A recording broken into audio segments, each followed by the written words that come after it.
안녕하세요. 박승명 비오신부입니다. 부활 8일 축제 금요일입니다. 오늘 복음을 봉독하겠습니다. 요한이 전한 거룩한 복음입니다. 21장 1절에서 14절입니다. 그때 예수님께서 티베리아 호숫가에서 다시 제자들에게 당신 자신을 드러내셨는데 이렇게 드러내셨다. 시몬 베드로와 쌍둥이라고 불리는 토마스, 갈릴레아 카나 출신 나타나엘과 제베도의 아들들, 그리고 그분의 다른 두 제자가 함께 있었다.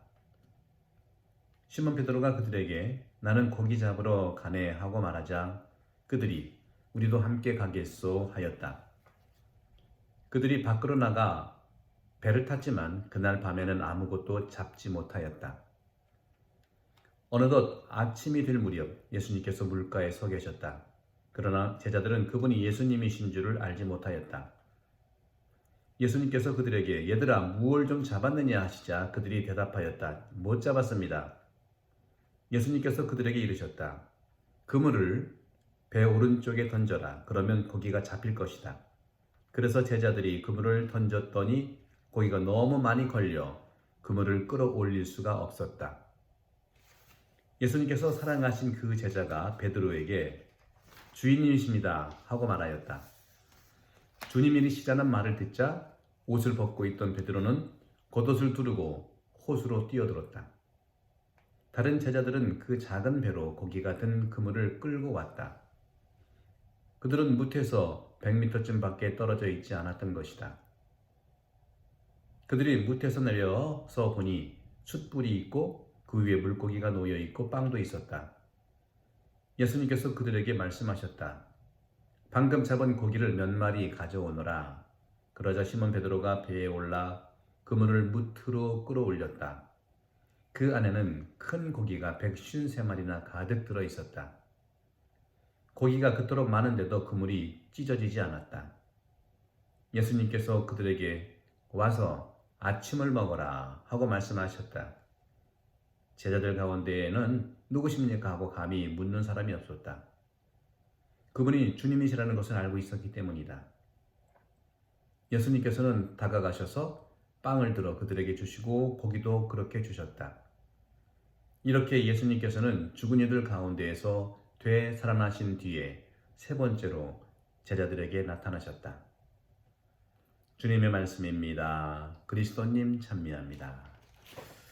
네, 오늘 복음을 통해서 볼 때는 고기잡이인데 기적의 고기잡이를 우리가 만났습니다. 요한복음 21장 1절에 그때 예수님께서는 티베리아 호숫가에서 다시 제자들에게 당신 자신을 드러내셨는데 이렇게 드러내셨다 하는 발현 이야기를 요한복음을 통해서 알 수가 있습니다. 예수님께 부르심을 받았던 어부 제자들에게 오늘 고기잡이 기적으로서 그들의 사명이 아주 완성되는 걸 볼 수 있어요. 우리도 마찬가지입니다. 우리 신앙인으로서 인생으로서의 완성도 오늘 복음을 통해서 한번 살펴봅시다. 우리의 사명의 완성. 제자들은요 티베리아 호숫가에서 주님의 제자가 되기 이전부터 몸에 익은 고기잡이를 생활했고 그것을 다시 시작했어요. 밤새 그물을 던졌지만 밤에는 아무것도 잡지 못하였습니다. 어두운 밤에는 본디 무엇이든 할 수가 없는 때긴 하지요. 하지만 요한복음에서 밤이라고 하는 표현들은 우리가 상당히 많이 생각할 영적인 밤, 인생에 있어서 깊이 있게 자신을 들여볼 밤입니다. 당대 율법학자 니고데모도 주님과 대화하려고 예수님을 찾아왔는데 결국 주님과 말은 주고받았지만 동문서답한 셈이 아니었습니까? 그때도 밤이었다는 표현을 합니다.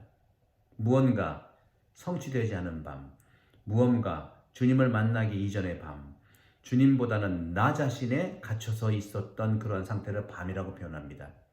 십자가 성요한도 어두운 밤이라는 표현이 바로 그런 의미이겠죠.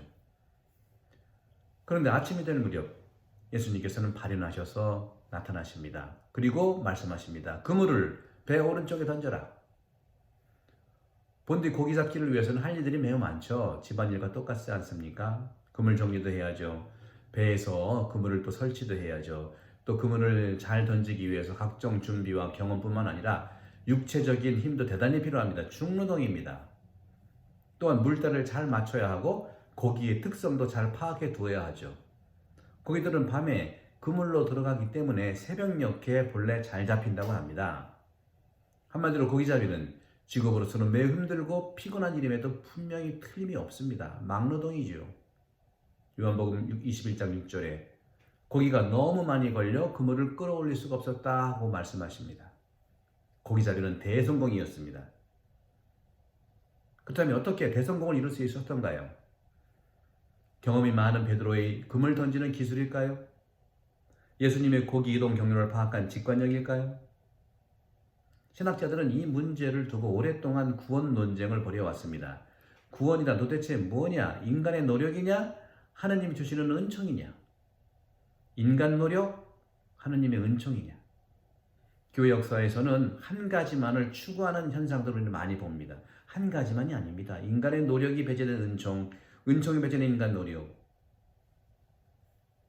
구원이란 우리의 힘을 통해서 인간의 노력과 하느님의 은총의 관계가 함께 동전의 양면으로 나타나는 것이지요.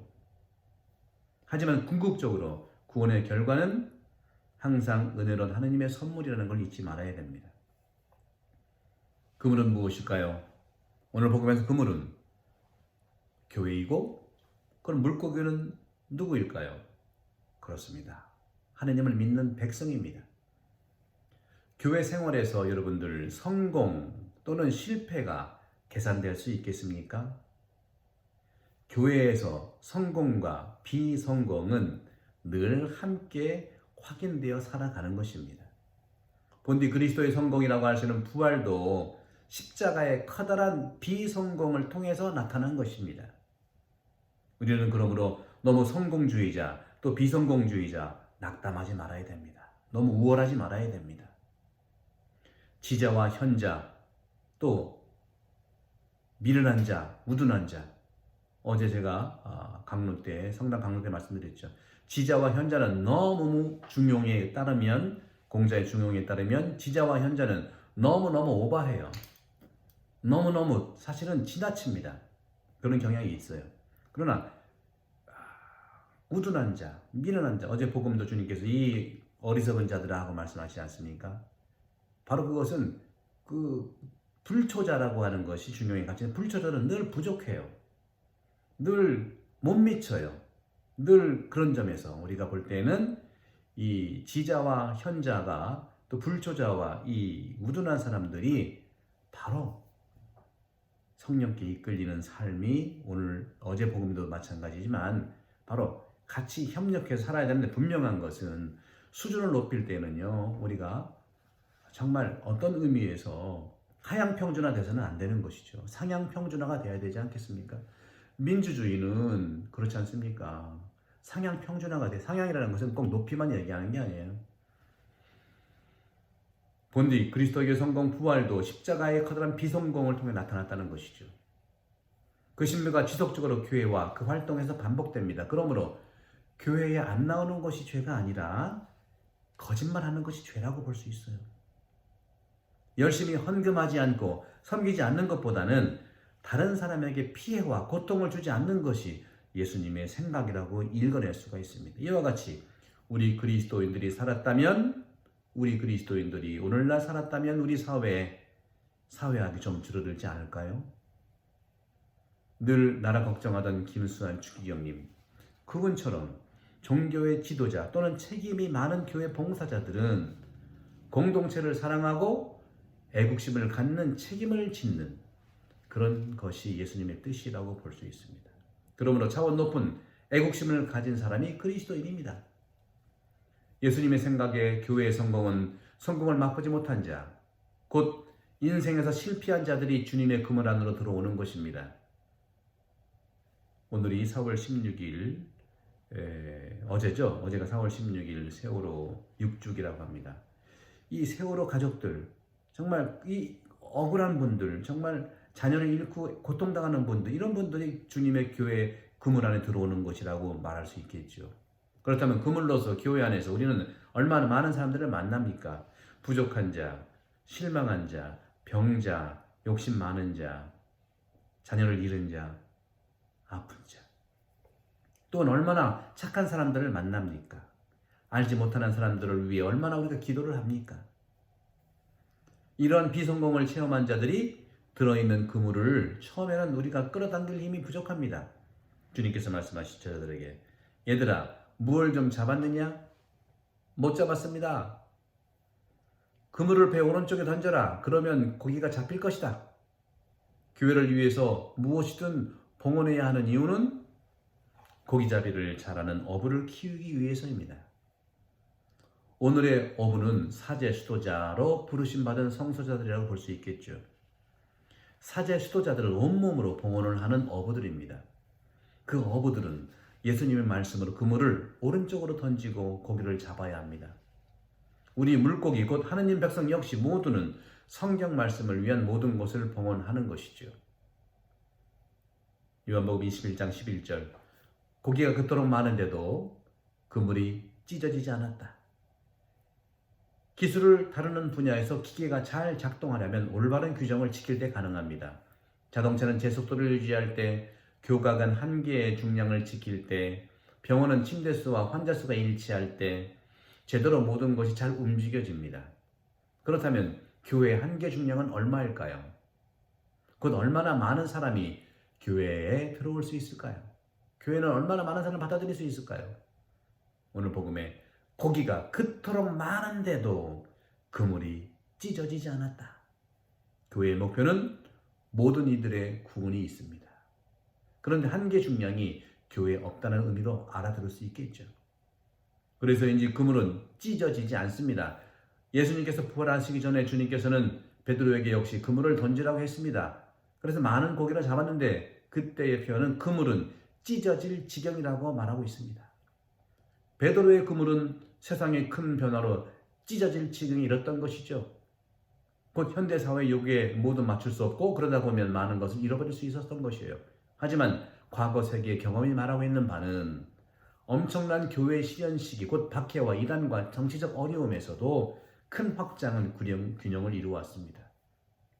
코로나19로 힘든 시기이지만 분명히 내적 성찰과 복음의 생명을, 그리고 빛과 사랑을 내적으로 우리가 살아갈 때, 또 영적으로 일치하고 나아갈 때 분명히 그물은 찢어지지 않습니다.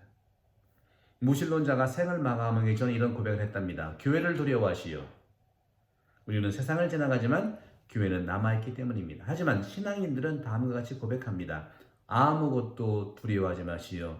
당신은 교회에 찢어지지 않는 그물 안에 들어가면 당신은 영원히 하느님 품 안에서 남아있을 것이요.